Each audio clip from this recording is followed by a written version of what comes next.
அஸ்ஸலாமு அலைக்கும் வரஹ்மத்துல்லாஹி வபரகாத்து. மக்களே நலமா இருக்கிறீங்களா? அல்ஹம்துலில்லாஹ். இன்றைய தலைப்பு மனிதன் இழக்கக்கூடாத அருள் கொடைகள். இந்த வீடியோவை முழுமையாக நீங்கள் பார்த்தீங்க சொன்னால் ஸ்கிப் பண்ணாமல் பாருங்கள். நான் அதிக பலனுள்ளதாக இருக்கும் இன்ஷா அல்லாஹ். அல்லாஹ்வுடைய தூதர் முகமது நபி ஸல்லல்லாஹு அலைஹி வஸல்லம் என்ன சொல்கிறாங்கன்னாக்கா, 2 விஷயத்தில் வந்துக்கிட்டு மனுஷன் ஏமாற்றப்பட்டுறான். ஒன்று ஆரோக்கியம், இன்னொன்று ஓய்வு. அது எப்படி ஆரோக்கியத்துக்கு அது எப்படி ஏமாதான்? நீங்கள் யோசிச்சு பாருங்க. நீங்கள் நம்ம பணம் பணம் பணம்னு சொல்லிட்டு போய்கிட்டே இருக்கிறோம். நம்ம யோசிக்க வேண்டிய விஷயம் என்னன்னாக்கா, தேவைதான். பணம் இல்லாமல் இல்லை, ஒரு பொருளாதாரம் இல்லாமல் எதுவும் நடக்க போகிறது இல்லை. ஏன்னா அது ஒரு முக்கிய அங்கமாக இருக்குது. வருமானம் இல்லாமல் யாரும் இருக்க போகிறதில்லை. வருமானம் அல்லாதால எந்த விதத்துலையும் உங்களுக்குள்ள ரிசல்ட் கொடுத்துக்கிட்டே இருக்கலாம். ஆனால் நீங்கள் என்ன நினைக்கிறீங்கன்னு சொன்னால், அதிகப்படியான அளவில் வருமானத்துக்கு ஆசைப்பட்டுட்டு கடுமையாக உழைக்கிறீங்க. உங்கள் உழைப்பு இருக்குது, அது சாதாரணமாக இல்லை. அது அளவு கலந்து உழைக்கும்போது தான் அதில் பல பிரச்சனைகள் நீங்கள் சந்திக்க வேண்டிய சூழ்நிலை வருது. இல்லை எங்களுக்கு வேணும் இந்த மாதிரி இருந்துச்சுனாக்கா, அது ஒரு குறிப்பிட்ட காலத்துக்கு நீங்கள் உழைக்க முடியும். அதுக்கப்புறம் எல்லாமே தோண்டு போயிடும். குறிப்பாக சொல்லணும்னு சொன்னால், இப்போ காலையில் பகலில் நீங்கள் வேலை செய்யலாம். காலையில் தொழில் பண்ணுறவங்க பகலில் இருக்கலாம், பகலில் முடிச்சிருக்கலாம், எல்லாம் இது பண்ணலாம், அதுக்குள்ள வேலைகள் எல்லாமே பார்க்கலாம். இரவு கண்டிப்பாக தூங்கியே ஆகணும். தூங்குறது கூட ரசூல் ஸல்லல்லாஹு என்ன சொல்கிறாங்கன்னு சொன்னாக்கா, இஷாவுக்கு அப்புறம் தூங்கிட சொல்கிறாங்க. இஷாவுக்கு அப்புறம் தூங்கிட்டு பஜ்ர் வரலாம். அதாவது நீங்கள் தகஜத் தொழுகலாம், இல்லை பஜ்ருக்கு உங்களுக்கு எப்படி உடல் ரீதியாக நீங்கள் தொழுகைக்கு எழுந்திரிக்கணும். அதுக்கு இடையில நீங்கள் தூக்கத்தில் இருந்தாத்தேன் உங்கள் உடல் ஆரோக்கியமாக இருக்கும். அது ரசூல் ஸல்லல்லாஹு காலத்திலேயே சொல்லப்பட்டது. நம்ம என்ன செய்கிறோம்னு சொன்னால், அந்த விஷயத்தில் என்னன்னாக்கா ரொம்ப பலகீனமாக இருக்கிறோம். நைட்டு 12 மணி, 1 மணி, 2 மணி, அது வரை இப்போ புதுசாக வர ஃபோன் வந்துருச்சா, செல்ஃபோன் வந்துருச்சா, எல்லாம் மழை எல்லாம் அதையே பார்த்துக்கிட்டு டைம் போகிறதே தெரியாமல் நேரத்துக்கு எந்திரிச்சிட்டு அதுக்கப்புறம் மறுபடியும் திருப்பி பகல் பூரா சோர்வாகி உடல் சோர்வையே உங்களுக்கு தெரியும் நீ எந்த அளவில் பலகீனமாக இருக்கீங்கன்னு சொல்லிட்டு. இப்படி இருக்கும்போது அடுத்தடுத்து வேலைகள் வெற்றிகள் போகும்போது இன்னும் கடுமையாயிருது. உடம்பு இன்னும் பலகீனமாயிருது. அந்த உடல் உறுப்புகளுக்கெல்லாம் அந்தந்த நேரத்துக்கு செஞ்சாத்தே சரியாக வரும். நேரம் மாறி இருந்து தூக்க நேரத்தில் முடிச்சிருந்துச்சுனாக்கா மற்ற எல்லா உறுப்புகளும் வேலை செய்யும்போது என்ன ஆகும்? அது ரொம்ப வீணாக போயிட்டு வருது. அதெல்லாம் நம்ம உணரணும். இப்போ டாக்டர்கள் இப்போ சொல்ல ஆரம்பிச்சிட்டாங்க. பொதுவாக நீங்கள் அதெல்லாம் கருத்து சொல்லணும். முதல்ல கருத்து பாருங்க இன்ஷா அல்லாஹ். அப்போ 2வது ஓய்வுங்கிறது எப்போ ஓய்வுன்னு இல்லை, ஓரளவுக்கு வேலை செய்யுங்க, ரிலாக்ஸ் ஆகுங்க.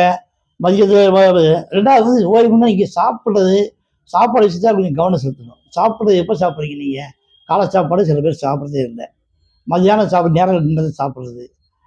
அதே மாதிரி மதியம் இரவுலையும் கண்டது சாப்பிடுது. இப்போ பூராமே பிஸ்ஸா பர்கர்னு போயிட்டு இருந்தனால பட்டன் வாழ்க்கை கூட அப்படி தான் இருக்குது. இது மாதிரி போகும்போது என்ன ஆகுதுன்னாக்கா, அது எல்லாமே மாற்றமாயிடுது. உடல் ரீதியாக எல்லாமே ஒரு கொலாப்ஸ் ஆகி போயிடுது. அப்போ என்ன ஆகுனாக்கா, அது நடக்க வேண்டிய வேலைகள்லாம் பிரேக் ஆகி ஏதாவது ஒரு இதாக வயிற்றுல புண்ணம். இப்போ லேட் பண்ணி சாப்பிட்றதுனால என்ன ஆகுது? வயிற்றுல அல்சர் உருவாகுது. ஏன் வயிற்றுல உருவாகிறதுக்கு என்ன காரணம்?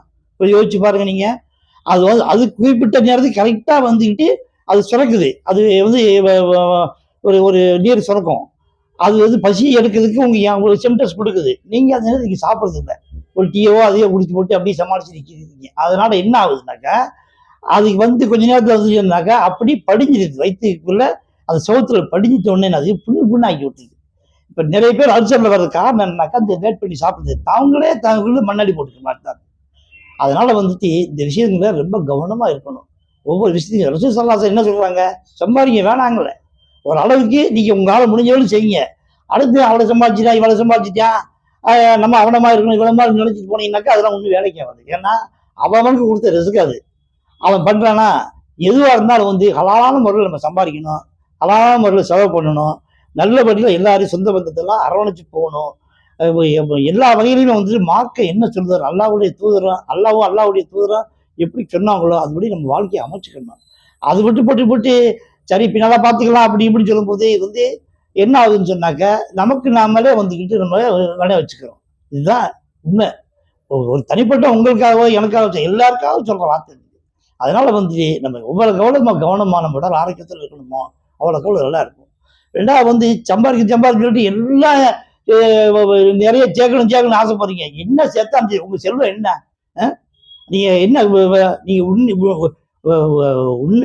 உண்டதும் உடுத்தி கிழிச்சதும் பிறகு குடிச்சதும் வேற என்ன இருக்குது? பிறகு குடிச்சதுல வந்து என்ன வருதுன்னு சொன்னா அது வந்து உங்களுக்கு நன்மை கிடைக்குது. பிறகு கொடுக்குறது நீங்க என்ன கொடுக்குறீங்க? நீங்க சம்பாத்தியத்துல வந்து ஜக்காத்தும் முறைப்படி கொடுக்குறீங்களா? நீங்க எவ்வளவு சம்பாதிச்சுன்னா அதை கொடுக்குறீங்களா? அதே மாதிரி கொடுக்கணும். கொடுத்து அதை நம்ம அதை வந்து அது சரி பண்ணணும். ரெண்டாவது வந்து சதக்கா ஏழைகளுக்கு கொடுக்கணும். ஏழைகளுக்கு கொடுக்கறதுக்கு முன்னாடி ஒரு சொந்த மந்தத்துல எத்தனை பேர் ஏழை இருப்பான், அவனுக்கு கொடுக்கணும். முதல்ல அவனுக்கு கொடுத்து அவங்கள வந்து மேல வைக்க விடணும். அவங்க கொஞ்சம் நெறிஞ்சிருக்காங்களா அவங்கள அரவணைச்சு போகணும். சொந்த பந்தத்துல வந்து எந்த விதத்துலையும் வந்துட்டு விரோதம் கொள்ளக்கூடாது. முதல்ல விரோதம் கொண்டுட்டாலே அல்லாட்ட விரோதம் கொண்டமா ஆயிடுது. ஏன்னா அந்த அளவுக்கு கடுமையா இருக்குது ஒவ்வொரு வசனமும். அதனால வந்து நம்ம வந்து ஒரு சீர்படுத்திக்கிட்டு நம்ம உடல் ஆரோக்கியத்தோட வச்சுக்கிட்டு நம்ம வந்து எந்த அளவுக்கு இதுல ஓய்வு கொடுக்க வேண்டியது ஓய்வு கொடுத்தே ஆகணும். நீங்க ஓய்வுல வந்து நீங்க ஏதாவது நீங்க இது பண்ணுன்னு சொன்னா அது வந்து உங்களுக்கு பெரிய ஆபத்தா முடியும். கடைசியில வந்து படுக்கையில கிடக்க வேண்டிய சூழ்நிலை வந்துடும். நல்லா வச்சு காப்பாற்றணும். இன்னைக்கு நிறைய பேர் வீடுகளில் பார்த்தாக்கா ஜெம்சி மிட்டாய் மாதிரி இருக்குது. ஒவ்வொருத்தர் வீட்டையும் வந்து மாற்ற வச்சு கலர் கலர் சாப்பிட்டுட்டு இருக்காங்க. என்ன காரணம்? ஒழுங்கான முறையில் எல்லாம் வந்து பணம்ன்றாங்களே ஒழிய சம்பாதிச்சு என்ன பிரயோஜனம்? கடைசியில் வந்து மருந்துக்கு தான் கொடுக்க வேண்டியிருக்குது. உடல் ஆரோக்கியம் இல்லாமல் போனால் என்ன இருக்குது? ஒன்று சுகருக்கு தான் சித்திரம். சுகருக்கு தான் சித்திரம். இப்போ என்ன பண்ணுவீங்க நீங்க? அப்புறம் வந்து படிக்கிற கடந்தா அதுக்கப்புறம் அவன் கவனிக்கல இவனுக்கு கவனிக்கல. கடைசியில் நம்ம நிலைமையே வேற மாதிரி போயிடும். அல்லா வச்சு காப்பாற்றணும். நம்ம வந்து உடல் ஆரோக்கியத்திலையும் ஓய்வுலையும் நம்ம வந்து கவனம் செலுத்தணும். அல்லாவோட நல்லா நன்மையாக்கணும். இன்ஷா அல்லாஹ் துஆ செய்யுங்க. இந்த வீடியோ முழுசா பார்த்ததுக்கு அல்லாஹ் உங்களுக்கு அருள் செய்யட்டும்.